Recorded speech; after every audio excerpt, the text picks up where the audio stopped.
இலவசங்களை கொடுத்து மக்களை பிச்சைக்காரர்களாக்குகிறது திராவிட மாடல் அரசு என்று மோடி குற்றஞ்சாட்டியிருந்தார்.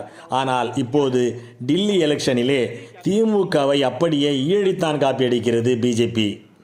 மாதம் பெண்களுக்கு 2500 ரூபாய் தரப்படும் என்றும், கேஸ் சிலிண்டருக்கு மாதம் 500 ரூபாய் மானியம் தரப்படும் என்றும், ஹோலி தீபாவளி போன்ற நாள்களில் கேஸ் சிலிண்டர் இலவசமாகவே தரப்படும் என்றும், கர்ப்பிணி பெண்களுக்கு 21,000 ரூபாய் இலவசமாக தரப்படும் என்றும் பிஜேபி தனது தேர்தல் அறிக்கையிலே கூறியிருக்கிறது.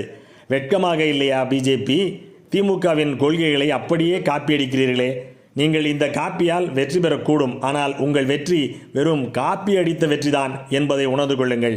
திராவிட மாடல் அரசைத்தான் நீங்களும் அங்கே கொண்டு வருகிறீர்கள் என்பதையும் ஒத்துக்கொள்ளுங்கள். ஸ்டாலின் வழியில்தான் மோடியும் வந்தே ஆக வேண்டும் என்பதை உணர்ந்திருக்கிறீர்கள்.